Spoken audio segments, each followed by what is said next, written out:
white cranes against a black sky. The transformative vision of Sri Ramakrishna, enlightenment by beauty itself. The paddy fields stretched endlessly, emerald waves rippling under a humid breeze. The sky, brooding and heavy with dark clouds, hung low over Kamarpukur. It was the monsoon season, and young Gadadhar Chattopadhyay, only 7 or 8, skipped lightly along the narrow embankments separating the fields. Around his neck hung a small bag of kurmuras, puffed rice he liked to nibble on during his solitary wanderings.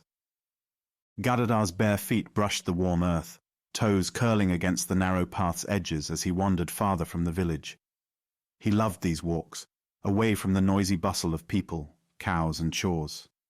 The open fields and the sky felt like a world unto themselves. Sometimes he would hum a tune from a devotional song he had heard, but today he was silent. The clouds gathered ominously, their darkness tinged with blue and grey hues, as if the heavens were brooding over some unfathomable mystery. The young boy paused and tilted his head back, transfixed by the vastness above him. A single raindrop fell on his cheek, cool and unexpected. Suddenly a flock of white cranes burst across the sky, their stark brightness cutting through the brooding darkness. The contrast was breathtaking, a sight so pure and startling that Gadadhar gasped audibly. "Oh my God!" he whispered, his voice trembling with awe. His knees buckled, and he sank to the ground. The bag of kurmuras slipped from his neck, spilling its contents onto the earth. His heart pounded, not with fear, but with an overwhelming sensation he had no words for. Something vast and eternal seemed to pour into him, drowning his senses in bliss. His mind emptied, and his body went still. When Gadadhar opened his eyes, he found himself lying on a cot in his family's small hut. His mother, Chandramani Devi, was sitting beside him, her face etched with worry. "What happened, Gadadhar? Where did you go? The neighbors found you lying unconscious in the fields," she asked, her voice both stern and tender. Gadadhar blinked, still disoriented. The vision of the white cranes and the dark sky lingered in his mind, vivid and alive. He sat up slowly and held his mother's hand. "Ma," he began hesitantly, "I don't know what happened. I was walking, and then I saw something so beautiful, so grand. The cranes, the dark clouds, they seemed to show me something I can't explain." His mother sighed and stroked his hair. "You've always been a strange boy, Gadadhar, always lost in your own world. But be careful, my child. People might think you're unwell." The days that followed saw Gadadhar return to his usual routine, helping with chores, visiting the local temple, and playing with his friends. Yet something within him had shifted. The memory of that moment in the fields stayed with him, growing clearer and deeper each time he thought about it. One evening he sat by the village pond, watching the golden light of the setting sun dance on the water's surface. His older brother Ramkumar approached and sat beside him. "Gadadhar, you've been quiet lately. Is something troubling you?" Gadadhar hesitated. Ramkumar was a priest and a scholar, steeped in rituals and scriptures. Would he understand? "Dada," Gadadhar began, "do you think it's possible to see God? Not just in temples or during prayers, but everywhere. In the fields, in the sky, in a flock of birds." Ramkumar looked at him thoughtfully. "God is present everywhere, Gadai, but it takes devotion and discipline to perceive him. Why do you ask?"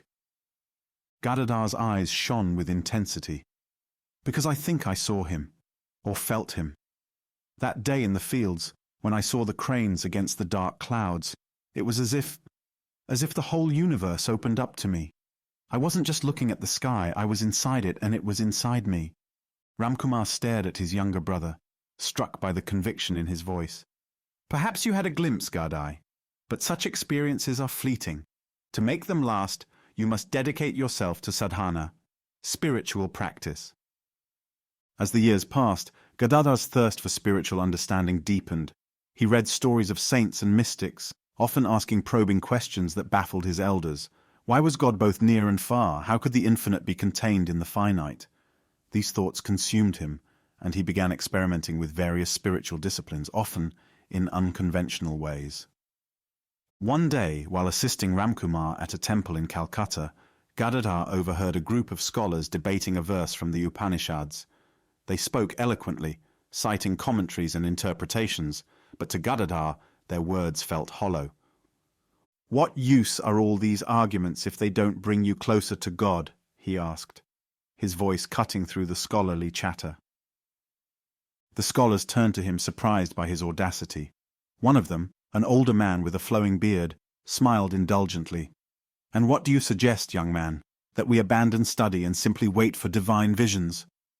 Gadadhar met his gaze unflinching. "I suggest that we seek God with all our heart, like a child searching for its mother.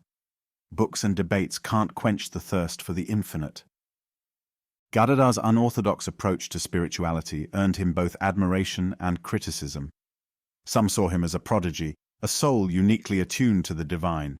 Others dismissed him as a dreamer, a village boy too simple to grasp the complexities of theology. But Gadadhar was undeterred. He continued to explore, often retreating into deep meditation for hours. The memory of that first experience in the fields became his touchstone, a reminder of the boundless reality he sought to merge with. One evening, as he sat in the temple courtyard, an elderly priest approached him. "You remind me of a young tiger, restless and hungry," the priest said. "What are you searching for, my son?" Gadadhar looked up, his face radiant with determination. "I'm searching for the truth, for the reality behind this world. I want to see God as clearly as I see you." The priest chuckled. "That's a rare desire, boy. But beware, it's a path filled with trials. Are you prepared to give up everything for it?" Gadadhar nodded without hesitation. "If it means knowing the truth, I'll give up everything." Years later, Gadadhar, now known as Sri Ramakrishna, would recount that moment in the paddy fields as the beginning of his spiritual journey. His disciples often pressed him for details, eager to understand how such a simple event could lead to profound realization. "Thakur," one disciple asked during a quiet evening at the Dakshineswar temple, "what did you feel when you saw the cranes and the dark clouds?" Sri Ramakrishna closed his eyes as if reliving the moment. "I felt as if the veil of Maya, the illusion of this world, was lifted for an instant. The contrast between the dark sky and the white cranes showed me the duality of life, but also its unity. I saw the infinite in the finite. It was not a thought or a vision, it was direct experience, and in that moment I knew that God is not confined to temples or scriptures. He is everywhere, in everything." The disciple nodded, though he struggled to grasp the depth of the experience. "And how did you make it last, Thakur? How did you keep that state of bliss?" Sri Ramakrishna smiled. That took years of effort. Just as a seed must be nurtured to grow into a tree, that moment in the fields was only the beginning. I prayed, meditated, and surrendered myself completely to the divine. The path is simple, but it requires everything you have." For Sri Ramakrishna, that fleeting glimpse in the paddy fields was more than a childhood memory. It was the foundation of his spiritual life. It taught him that the divine could be found not in abstract theories, but in the simple, unadorned beauty of the world. And it inspired him to seek God with a fervor that would transform not only his own life, but the lives of countless others. Even as he guided his disciples, he often reminded them of the lesson he had learned that day. "Open your eyes and look," he would say. "God is everywhere, waiting to reveal himself. All you need is a heart full of longing and the innocence to see."